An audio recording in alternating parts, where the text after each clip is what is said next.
With the release of Ironheart on the horizon in the next few days, there may be a couple characters in the show that you might not know anything about, but let's fix that.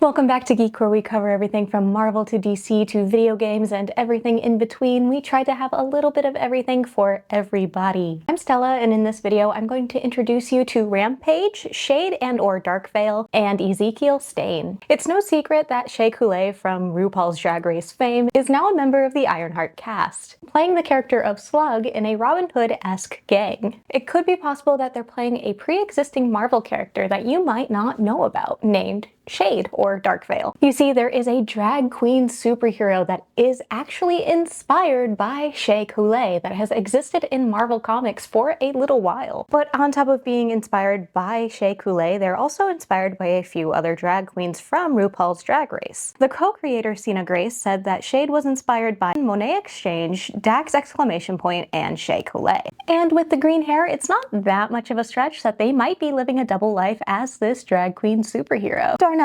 introduced in Iceman Volume 4 in December of 2018, was born in Brooklyn and raised in multiple foster homes. Being passed from one foster home to another, Darnell took a lot of comfort in reading about the superheroes based in New York City. Darnell was working at a second-hand clothing store in his 20s and began moonlighting as Shade, a drag queen inspired by New York superheroes. With his best friend spilling tea on a tailor, Shade hosted a lip-sync night in Astoria. However, Shade's real ambitions was to be the star of the drag queen competition show. Unfortunately, when T was selected as a drag competition contestant, she snubbed Shade on national television, ending their friendship and leaving Shade with nothing but an apartment with electricity turned off and a desire to disappear. And it's at that moment that Shade's mutant powers manifested. And if you don't know, a lot of mutant powers usually come from trauma, so it makes sense that it took that moment to manifest. But this allowed him to control Darkforce energy and teleport others, usually to the Darkforce Dimension.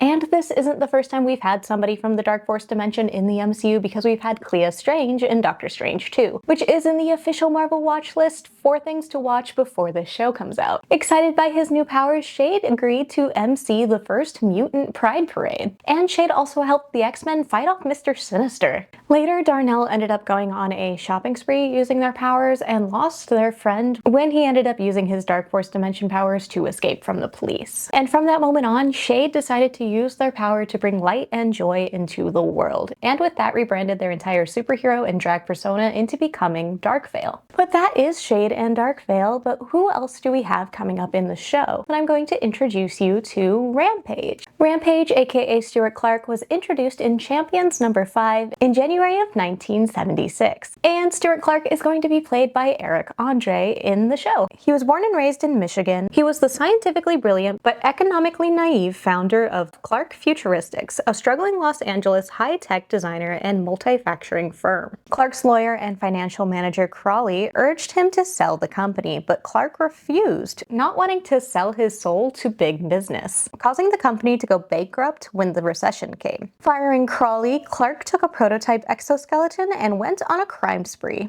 Dubbed a Rampage by the cops, he fought the champions and tried to blow himself up, but failed. Delivering a message to the champion in their base, he was tricked into blowing himself up by the Soviets and was hospitalized. He later mind-controlled Iceman to attack the champion's founder, Angel, but was stopped by Spider-Man. Eventually recovering, he founded a team called the Recession Raiders, each with a suit like his own. He was eventually caught by Wonder Man and Beast, but he was bailed out by Lotus Newmark and hired to make suits for her armored response team. But this was all exposed by Wonder Man. And Wonder Man, if you don't know, has a series coming out at the end of this year, which should tie into Vision Quest. A lot of the personality that is Wonder Man or Simon is then used to bring humanity back to Vision in the comics, so we're probably going towards that. So why is Stuart in Ironheart? Since we'll be getting a lot of street level is separated from the overarching multiversal threat that is going on, because in the comics, Stuart actually worked with Frank Castle and worked with a lot lot of the vigilantes to give them superpowered weapons. And because it is Ironheart, he was in the comics obsessed with Iron Man, which will be a common theme in anything surrounding Ironheart. He helped track down high-tech villains such as Stiltman and the Tinkerer, and Stuart began to form a strong admiration for Frank and Frank's war on crime. Even going as far as when Frank was captured by S.H.I.E.L.D., he started to make a plan to help break him out, losing 3 fingers along the way. And during Secret Invasion, somebody sent a DVD of Frank Castle murdering Stuart's girlfriend, which caused him in turn to hate Frank Castle and try to kill him. And then the last of the 3 characters you might not know about coming to Ironheart is Ezekiel Stane. And he is one of those ones where I love being a Marvel fan, because we saw a handful of frames of someone's hand and immediately clocked it as being Ezekiel Stane, and